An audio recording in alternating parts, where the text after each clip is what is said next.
हमारा पहला क्वेश्चन है दोस्तों आपके स्क्रीन पर कि 0.75 को भिन्न के रूप में बदलिए।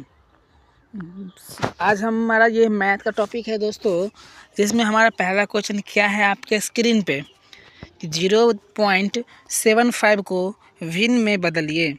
तो दोस्तों इसके लिए हम क्या करेंगे, इसको कैलकुलेट कर लेते थोड़ा कि 0.75 है। अगर इसमें हम भिन्न के रूप में बदलेंगे तो सबसे पहले क्या करेंगे, हम पॉइंट को हटाएंगे। पॉइंट को हटाने के लिए क्या करेंगे दोस्तों, दशमलव के बाद कितने अंक है, 2 अंक है, तो बट्टा में 1 के लिख के 2 जीरो आ जाएगा। तो अभी जो ये दशमलव है सो हट गया, तो अब ये कितना हो गया, अब हो गया ये 75 बट्टा में 100, क्योंकि जीरो तो अब जीरो का कोई वैल्यू रहेगा नहीं, तो ये हमारा आ गया भिन्न रूप। अब इसको क्या हम शॉर्ट फॉर्म तोड़ लेंगे, तो 25 से काटेंगे, 25 दिया 75, 25 चौका 100, तो कितना आ गया हमें 3/4, क्योंकि अब इससे तो शॉर्ट नहीं होगा ये। तो 3/4 हमारा किस ऑप्शन में है, तो ऑप्शन नंबर ए में ही है। तो हमारे यहाँ पे ऑप्शन नंबर ए जो है सही हो जाएगा दोस्तों। ठीक है, समझ गए होंगे आप लोग, आशा करते हैं बेहतरीन से। चलते हैं अगले क्वेश्चन की ओर हम लोग दोस्तों। अगर आप लोग थोड़ा वीडियो को शेयर कर दीजिएगा दोस्तों। देखिए क्या है हमारा नेक्स्ट क्वेश्चन कि 240 का 15% कितना है। ये क्वेश्चन जो है परसेंटेज से लिया गया है दोस्तों। हम अभी बेसिक से कवर कर रहे हैं मैथ का क्वेश्चन दोस्तों, पूरा जीरो लेवल बेसिक से चल रहा है और बेसिक से पूरा हाई लेवल तक चलेंगे। 240 का 15% यानी कि 240 का मतलब क्या होता है, गुना होता है। 15% का मतलब क्या होगा, 15 बट्टा में 140, इसे बट्टा में लिखिए या बस सिर्फ 15 के बट्टा में लिखिए 100, यही हो गया। इसको काटेंगे दोस्तों, सबसे पहले क्या होगा, 0 से 0 ये कट जाएगा। अब जो 5 से काटेंगे, 5 दिया 15 और ये 5 दूना 10, और 2 से काटेंगे, 2 1 2, 2 8 24, कितना आ गया, ऊपर में 8 बच गया और 3 बच गया, यानी कि 8 बच गया और 3 बच गया। इसको मल्टीप्लाई करेंगे 8 3 24, तो 24 हमारा किस ऑप्शन में है, ऑप्शन नंबर 24 नहीं है, 8 3 24 ही तो आएगा। 5 दिया 15, 2 8 24, 240 का 15%, 240 गुने 15/100 सही है। 1 से 1 कट गया, 5 दिया 15, 5 दूना 10, ये भी कट गया, और ये 10 तो 2 से काटेंगे, 2 1 2, 24 से तो 24 से तो 12 दूना 24, सॉरी यहाँ पर 8 नहीं होगा, यहाँ पर 12 होगा, कितना होगा 12। 12 को काटेंगे, 12 को मल्टीप्लाई करेंगे 3 से, तो कितना होगा, 24 नहीं होगा, यहाँ पर 36 होगा। 36 हमारा किस ऑप्शन में है, तो बी नंबर में, तो इसलिए हमारा बी ऑप्शन जो यहाँ पे 100% सही हो जाएगा दोस्तों। चलिए चलते हैं अगले क्वेश्चन की ओर। 252 और 198 का HCF क्या होगा दोस्तों।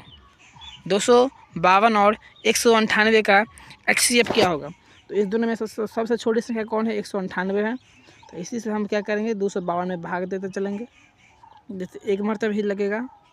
198 माइनस करेंगे, कितना होगा, 2 में से 8 नहीं कटेगा, 95 कितना होगा, 12 में से 8 गया 4, कितना हो गया, 4 में से 9 हो गया, 14 में से 9 गया, 5 हो गया, अभी 1 से कैंसिल हो गया। अब 54 से भाग देंगे 198 में। ठीक है, चलते हैं, कितना मरतबा लगेगा, 5 तिया 15, 3 मरतबा लगेगा, 4 तिया 12, 2 हाथ में 1, 5 तिया 15, 1 16, कितना घट गया, माइनस करेंगे तो देखो 8 में से 2 गया 6, 9 में से 6 गया 3, और जो है ये 1 से कट गया। अब इसको करेंगे फिर 36 से भाग देंगे 54 में, तो 36 से भाग देंगे 54, 36 से 36 लगेगा, घर से कितना घट क्या जाएगा, 18। 18 जो आ गया दोस्तों, अभी इस 18 से जो हम लोग किस में भाग देंगे, इस 36 में, कट जाए कितना मरतबे, 2 मरतबे, 18 दूना 36, पूरा का पूरा ये कैंसिल हो गया। आप लोग समझ गए, ऐसे गया हमारा सोल्यूशन, ऐसे ऐसे फिर जाके ये लास्ट होगा। तो कितना मरतबे पूरा कट गया, तो 18 मरतबे। 18 हमारा किस ऑप्शन में है, तो 18 हमारा ऑप्शन नंबर ए में है, तो ए हमारा यहाँ पे सही हो जाएगा दोस्तों। चलते हैं अगले क्वेश्चन की ओर दोस्तों हम लोग। नेक्स्ट क्वेश्चन है 24 और 36 का LCM क्या है। तो निकालना है हमें 24 और 24, 24 और 36 का LCM, 24 और 36 का LCM निकालेंगे। तो पता है 2 से करेंगे 12, फिर 18, फिर कर लेते हैं 3 से, 3 चौका 12, 3 छक्का 18, फिर 2 से, 2 दूना 4, 2 तिया 6, अब नहीं लगेगा, अब मल्टीप्लाई कर लेते हैं। देखिए मल्टीप्लाई करेंगे तो क्या सब आया है, 2 आया है, 3 आया है, फिर से 2 आया है, 3 आया है, फिर से 2 आया है, तो क्या आया है 2, फिर 3, फिर से 2, 2, 3, तो मल्टीप्लाई करें 3 दूना 6, 6 दूना 12, 12 दूना 24, 24 दिया 72, 72 किस ऑप्शन में? ऑप्शन नंबर बी में। तो बी हमारा यहाँ पे सही हो जाएगा दोस्तों, ऑप्शन नंबर बी हमारे यहाँ पे सही हो जाएगा। यही था हमारा 24 और 36 का एलसीएम 72। नेक्स्ट सवाल देखिए, यदि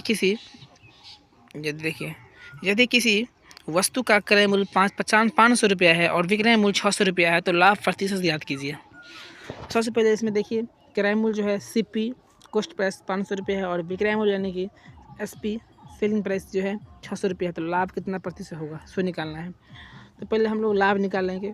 तो लाभ बराबर क्या होता है कि विक्रय मूल्य घटे क्रय मूल्य, तो विक्रय मूल्य कितना है 600 रुपया और घटे क्रय मूल्य कितना है 500 रुपया, तो कितना आ गया हमें लाभ है 100।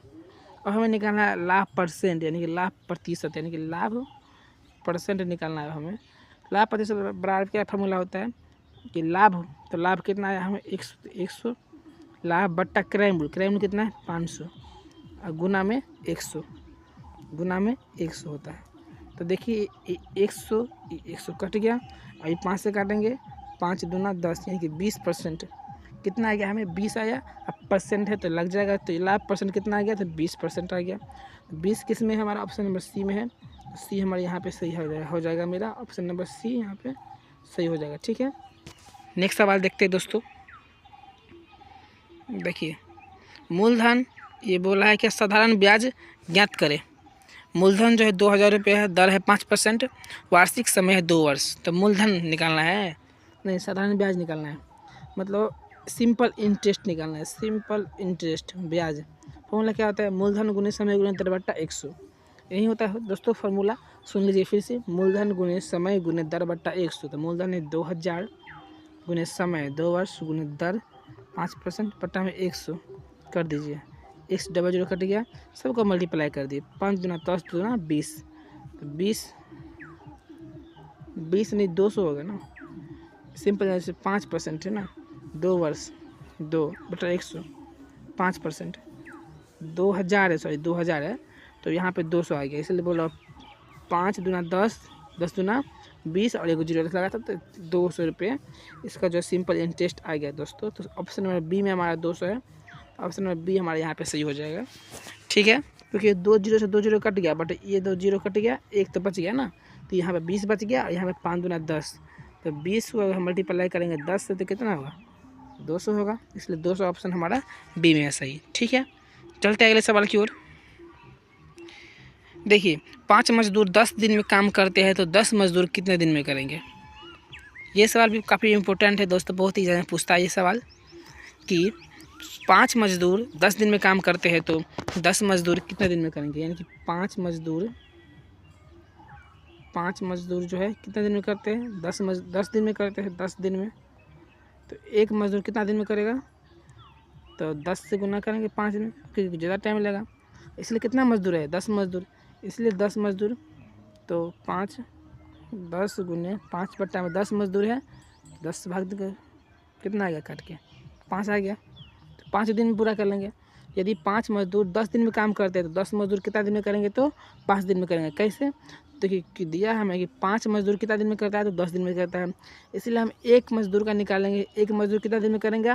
तो 5 कर रहा था 10 दिन में, इसलिए अकेला करेगा तो ज़्यादा समय लगेगा, इसलिए 5 से 10 में मल्टीप्लाई किए हम लोग, और फिर पूरा 10 मजदूर कितने दिन में करेंगे, इसीलिए 10 मजदूर बराबर निकाल दिए। तो ये था एक मजदूर का, इसमें डिवाइड कर दो 10 मजदूर से, इसलिए 10 डिवाइड कर दिए हम, तो ये आएगा 10 मजदूर कितने दिन में काम करेंगे? तो 5 दिन में। ऑप्शन नंबर हमारा यहाँ पे ए सही हो जाएगा, 5 दिन। आशा है कि आप लोग ये सब क्वेश्चन को समझ गए होंगे। अगर नहीं समझे तो हमें कमेंट कीजिएगा, हम फिर से आपको प्रॉपर ढंग से सिर्फ इसी क्वेश्चन का वीडियो बना के भेज देंगे। देखिए क्या है हमारा नेक्स्ट सवाल, 2x + 5 बराबर 17 है तो x का मान क्या होगा? ये बहुत ही इजी क्वेश्चन है दोस्तों, सॉल्व कीजिएगा आसानी से हो जाएगा। 2x + 5 बराबर कितना है? 17 है दोस्तों। तो x का मान निकालना है हमें, तो सबसे पहले क्या करेंगे हम, 17 ये 5 जोड़ में इस आ जाएगा, कितना आ जाएगा घटाव में, घटा कितना आ गया 12, यानी कि 2x बराबर कितना आ गया 12। x का मान निकालना है तो ये 2 से काटेंगे, कितना कट जाएगा 6 बाजी में, x का वैल्यू कितना आ गया हमें 6 आ गया। 6 किस ऑप्शन में है? तो ऑप्शन नंबर बी में है, तो बी हमारे यहाँ पर ऑप्शन नंबर सही हो जाएगा। ठीक है, बी ऑप्शन यहाँ पे हमारा 100% सही हो जाएगा। तो समझ गए इस क्वेश्चन को आप लोग भी आसानी से। चलते हैं नेक्स्ट क्वेश्चन की ओर। 144 का वर्गमूल क्या है दोस्तों? 144 का वर्गमूल कहा जा रहा है हमें इसमें निकालने के लिए दोस्तों। तो 144 का जो वर्गमूल होता है वो 12 होता है। इसमें कोई निकालने की आवश्यकता नहीं, ये सभी को पता ही होगा। और निकलता कैसा है वो आप सभी को पता ही होगा दोस्तों। वर्गमूल कोई भारी चीज़ नहीं है। 10 का जो वर्ग बोलेगा तो 100 होता है, याद कीजिएगा। 11 का होता है 121 और 14 का होता है 196। 196 इस सबको याद रखिएगा। और ये 12 का होता है 144, आपको पता ही है। चलते हैं अगले सवाल की ओर दोस्तों। देखिए 3:5 बराबर x/20 है तो x का मान ज्ञात कीजिए। बहुत अच्छा क्वेश्चन है दोस्तों, ये VBI क्वेश्चन है, इसको कर लीजिएगा। 3:5 का मतलब क्या होता है? बट्टा भी होता है, इसको हम दोस्त 3/5 लिख सकते हैं। बराबर x अनुपात का मतलब होता है बट्टा, तो 20। हमें x का मान निकालना है, तो इसके लिए क्या करेंगे? सिंपल सी हम दोस्तों कुछ नहीं, बस क्रॉस मल्टीप्लिकेशन कर देंगे। क्या करेंगे? Cross multiplication. तो ये हो जाएगा क्या? 5 गुने x बराबर क्या हो जाएगा? ये 3 गुने 20। तो हमें तो x इसका मान निकालना है, तो क्या करेंगे? हम 5 को गुना में इस साइड भेज देंगे, किस में आ जाएगा? तो यह आ जाएगा इस साइड भाग में। तो सीधे इसको यहाँ से भाग में भेज दिया हम, ठीक है। इसको ये मान लीजिए उठ के कहाँ आ गया? यहाँ पे आ गया बट्टा में, क्योंकि हमें x का मान निकालना है। तो x बराबर क्या हो गया? ये अब 3 गुने 20 बट्टा में 5। 5 से काटेंगे, 4 मरतबे कट गया। ऊपर में क्या बच गया? 3 और 4। तो x करेंगे 3 4 का मल्टीप्लाई करके कितना आएगा? 12 आएगा। तो x का वैल्यू कितना आ गया हमें? 12, ऑप्शन नंबर बी में है। तो बी यहाँ पे हमारा हमेशा के लिए लॉक हो जाएगा। चलते हैं अगले सवाल की ओर दोस्तों। देखिए 480 का 25% कितना है? अच्छा क्वेश्चन है दोस्तों ये भी, कि 480 का 25% कितना होगा। दोस्तों अभी तक आपने लाइक नहीं किया वीडियो को तो प्लीज़ जाकर लाइक कर लीजिए, सबसे पहला बात। उसके बाद सब्सक्राइब नहीं किए चैनल को तो सब्सक्राइब कर लीजिए। देखिए 480 का मतलब क्या होता है? गुना होता है, इसलिए गुना उसका 25%। तो 25% का मतलब होता है बट्टा में 100। अब 1 0 से 1 0 कट जाएगा, ये 5 से काटेंगे 25 25 और ये 5 दूना 10, फिर 2 से काटेंगे 2 1 2 और 24 दूना 48, 24 और 24 5 से कितना होता है? ऊपर में क्या बचेगा? 24 और मल्टीप्लाई में ये बच गया 5 और कितना होता है मल्टीप्लाई करके? 120। 120 किस ऑप्शन में है? तो ऑप्शन नंबर सी में है। तो यहाँ पे सी ऑप्शन जो है सही हो जाएगा, ठीक है। चलते हैं अगले सवाल की ओर दोस्तों। यदि 3x बराबर 21 है तो x का मान क्या होगा? ये बहुत ही सरल क्वेश्चन है दोस्तों। 3x बराबर 21 है तो x का मान निकालना, तो सिंपल से काट देंगे। 3 से 21 होता है, तो x की वैल्यू कितना आ गया? यहाँ से 7 आ गया। ये हमारा ज़्यादा जो है मेथड इसमें नहीं लगाना था, नहीं सॉल्यूशन करना था, नहीं कैलकुलेशन करना था। नेक्स्ट सवाल दोस्तों देखते हैं, सी से हो गया यहाँ पे। नेक्स्ट क्वेश्चन है कि एक ट्रेन 60 किलोमीटर प्रति घंटा की गति से 3 घंटे में कितनी दूरी तय करेगी? एक ट्रेन 60 किलोमीटर प्रति घंटा की स्पीड से जो है 3 घंटा में कितना दूरी तय करेगा? दूरी पूछ रहा है हमसे। क्या पूछ रहा है? दूरी। दूरी बराबर क्या होता है? 4 गुने समय होता है। सूत्र पता होगा, 4 गुने समय, 4 गुने समय, ठीक है। दूरी बराबर क्या होता है? 4 गुने समय। 4 कितना है हमें? 60 किलोमीटर प्रति घंटा, ये 60 है। और दूरी कितना है? समय कितना है? समय है 3 घंटा में। तो दूरी निकालना है, मल्टीप्लाई कर दीजिए। कितना? 180 किलोमीटर प्रति घंटा हो जाएगा। 180 किलोमीटर हो जाएगा प्रति घंटा, नहीं सिर्फ 180 किलोमीटर हो जाएगा 3 घंटा में। तो ऑप्शन नंबर सी में है, तो सी सही हो जाएगा। नेक्स्ट क्वेश्चन, 5 का स्क्वायर प्लस 12 का स्क्वायर कितना होता है? 5 का स्क्वायर प्लस 12 का स्क्वायर कितना होता है? इसको आप लोग को होमवर्क दिया है, कमेंट में बताना है। नेक्स्ट क्वेश्चन, यदि किसी संख्या का 1/5 भाग 25 है तो वो संख्या क्या है? यदि किसी संख्या का 1/5 भाग 25 है तो वो संख्या क्या है? तो माना कि संख्या क्या है? x हो जाएगा। माना कि संख्या कितना है? x है। तो नहीं, x का 1/5 भाग कितना है? 25 है। तो वो संख्या कितना हो जाएगा? तो ऊपर से ऊपर मल्टीप्लाई कर देंगे तो x/5 हो जाएगा। ये x/5 और कितना होगा? 25। तो हमें x का वैल्यू निकालना है। तो ये 5 किस में है? भाग में। इसलिए किस में आ जाएगा? गुना में। तो x बराबर करेंगे तो ये 25 गुना में आ गया 5। तो कितना का गुना करके? 125। 125 हमारा किस ऑप्शन में है? तो ऑप्शन नंबर डी में है। यहाँ पे डी हमारा सही हो जाएगा दोस्तों। 125 है वो संख्या जिसका 1/5 भाग 25 होगा। नेक्स्ट सवाल, औसत ज्ञात कीजिए 10, 20, 30, 40। औसत निकालने के लिए क्या होता है दोस्तों, सभी को जोड़ करना है और कितनी संख्या है उससे डिवाइड करना है। सभी को जोड़ कर दीजिए, 10 और 20, 30, 30, 30, 60, 60, 40, 100 और संख्या कितनी है 1, 2, 3, 4, तो 4 से भाग कर दीजिए। कितना मरतबे कट जाएगा ये 25 मरतबे। यही उसका औसत हो गया। कितना हो गया औसत 25 हो गया। 25 किस ऑप्शन में, ऑप्शन नंबर बी में है। यहाँ पे बी ऑप्शन जो है सही हो जाएगा। ठीक है, औसत द्वारा कितना है औसत 25 हो गया, यानी कि बी नंबर हमारा ऑप्शन सही है। अगला सवाल चलते हैं, 0.2 गुने 0.5 कितना होगा। 0.2 गुने 0.5 कितना होगा दोस्तों।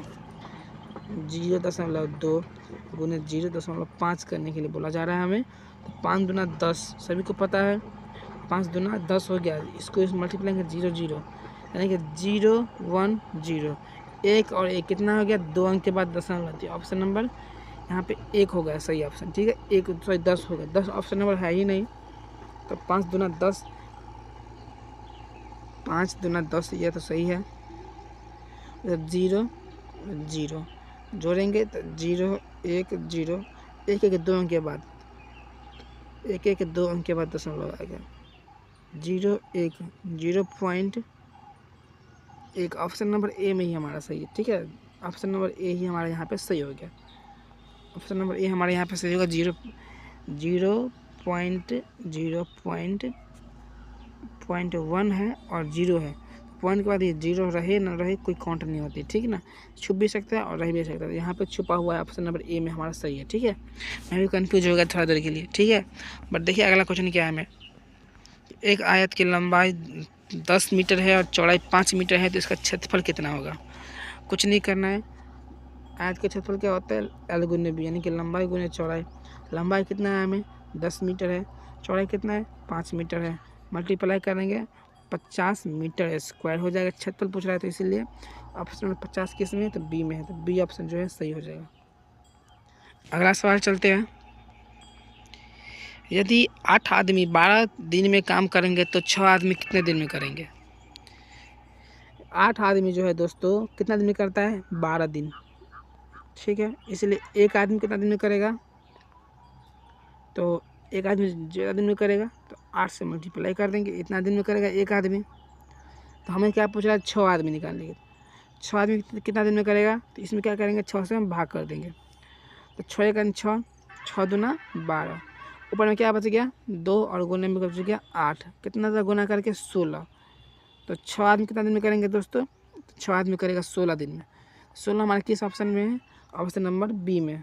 बी हमारा ऑप्शन यहाँ पे सही हो जाएगा कि 8 आदमी 12 दिन में काम करता है, तो 8 आदमी करता है कितना दिन में 12 दिन में, सही है।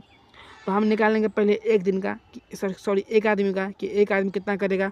तो 8 आदमी कर रहा है 12 दिन में, तो जाहिर सी बात है एक आदमी करेगा तो कितना होगा दिन बढ़ेगा, इसलिए गुना करना पड़ेगा यहाँ पे। और सवाल में पूछ रहा है हमें 6 आदमी कितना दिन में करेगा, तो इसलिए 6 आदमी बराबर क्या होगा, एक आदमी का ये था, इसमें 6 से क्या कर दिए भाग कर दिए। अब काट के कितना गया 16 दिन, तो 16 दिन ऑप्शन नंबर बी में है। ऑप्शन नंबर बी सही हो गया। चलते अगले सवाल की ओर। 1 से 20 तक की प्राकृतिक संख्याओं का योग क्या है।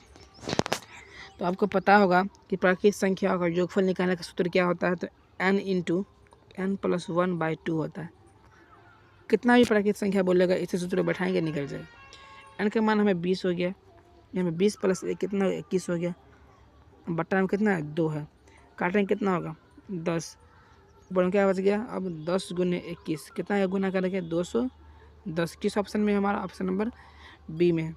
यही हो गया 1 से लेकर 20 तक की प्राकृतिक संख्या का योगफल कितना 210। चलते अगले सवाल की ओर। 7 का घन क्या है। घन का मतलब होता है क्यूब, यानी कि 7 का घन। क्यूब का मतलब या घन का मतलब क्या होता है, जिस संख्या का घन बोलेगा उसको हम 3 बार मल्टीप्लाई करेंगे, ये होता है घन। तो 7 का घन क्या होगा, तो मल्टीप्लाई कर दीजिए 7 सत्ते 49 और फिर से एक बार 7 में मल्टीप्लाई कीजिए कितना होगा 343। 343 किस ऑप्शन में है, तो ऑप्शन नंबर ए में है, तो ए नंबर यहाँ पे हमारा सही हो गया। चलते हैं अगले सवाल की ओर। यदि 20% की छूट के बाद कीमत 800 रुपये है तो अंकित मूल्य क्या था दोस्तों। यानी कि 20% छूट देने के बाद जो है उसका सामान का वैल्यू होता है 800 रुपया। तो बोल रहा है कि अंकित मूल्य क्या था, 20% यानी कि 20% छूट के बाद जो कीमत 800 रुपये हो जाती है। तो अंकित मूल्य हमें ज्ञात करना है। इसके लिए हम लोग क्या करेंगे दोस्तों, ये क्वेश्चन भी आप सभी के लिए होमवर्क हो गया है। इसका ऑप्शन जो आप लोग को कमेंट में बनाकर बताना है या भेजना है। और यहाँ तक देखे तो लाइक जाकर कीजिए और सब्सक्राइब कीजिएगा। अगला सवाल देख लेते हैं कि यदि किसी वृत्त की त्रिज्या 7 सेंटीमीटर है तो परिमाप क्या होगा। तो वृत्त की परिमाप क्या होता है दोस्तों। तो वृत्त का जो परिमाप होता है वो होता है परिधि।